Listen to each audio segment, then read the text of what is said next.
नमस्कार.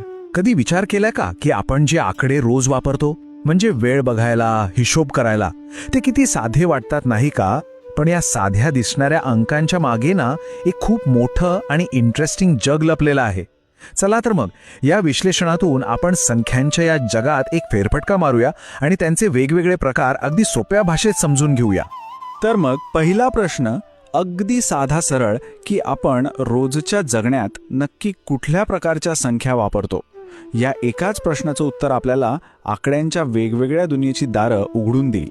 चला तर मग सुरुवात करूया अगदी पायापासून, म्हणजे मोजणी आणि शून्य. हाच तर आपल्या सगळ्या संख्यांच्या सिस्टीमचा बेस आहे. आता बघा, सगळ्यात आधी येतात नैसर्गिक संख्या. अरे, या त्याच संख्या आहेत ज्या आपण लहानपणी शिकलो होतो वस्तू मोजायला. 1, 2, 3, 100, 1000 या कधी संपतच नाहीत. पण एक गंमत बघा, यात शून्य कुठेच नाहीये. दिसला का? नाही ना? मग एक अडचण येते. समजा आपल्याकडे काहीच नाहीये, म्हणजे अगदी रिकामा हात. मग ते काही नाही हे आकड्यांमध्ये कसं दाखवणार? नैसर्गिक संख्यांमध्ये तर याचं उत्तरच नाही. आणि इथेच एंट्री होते शून्याची. त्या नैसर्गिक संख्यांच्या ग्रुपमध्ये फक्त एक शून्य टाकला की झाला आपला पूर्ण संख्यांचा सेट तयार. आता बघा, आपल्याकडे काही नाही हे सांगायला एक आकडा आहे, आणि तो म्हणजे शून्य. या एका आकड्यामुळे आपली संख्या प्रणाली एकदम पॉवरफुल झाली.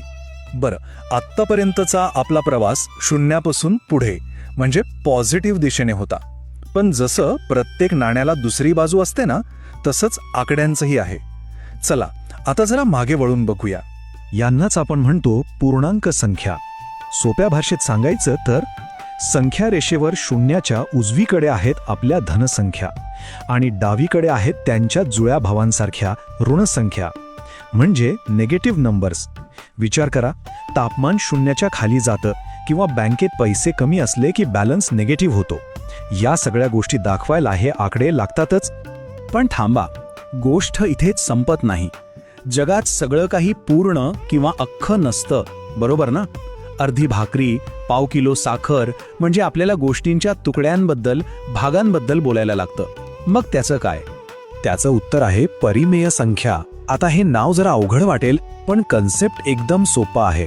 कोणतीही संख्या जी आपण फ्रॅक्शनमध्ये, म्हणजे p/q अशा रूपात लिहू शकतो, ती झाली परिमेय संख्या.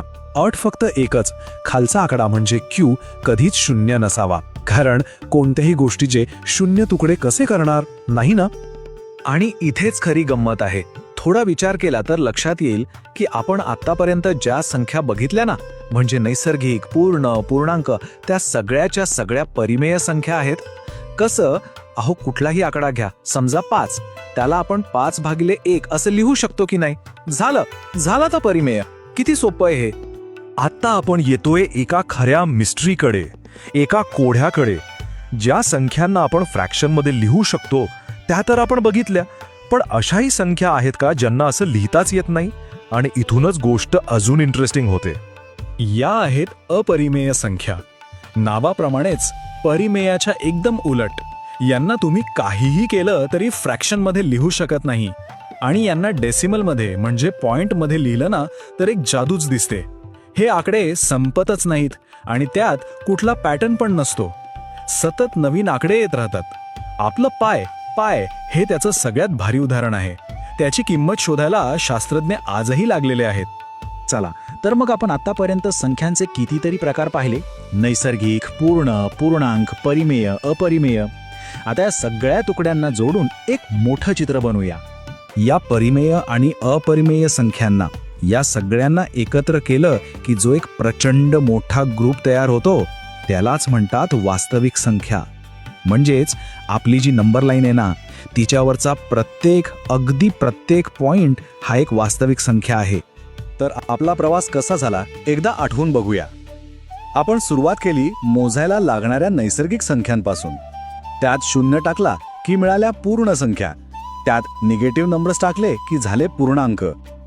या सगळ्यांना फ्रॅक्शन बनवलं की परिमेय संख्यांचा ग्रुप तयार झाला.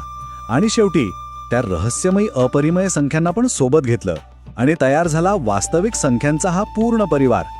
म्हणजे बघा, एकात एक, एकावर एक अशी ही रचना आहे. म्हणजे आता आपण नंबर लाईनवरची प्रत्येक जागा भरली आहे, बरोबर? पण खरंच इथे सगळं संपतं का? की या वास्तविक जगाच्या पलीकडे आकड्यांचं आणखी एखादं अदृश्य काल्पनिक जग असू शकतं? विचार करण्यासारखा प्रश्न आहे, नाही का?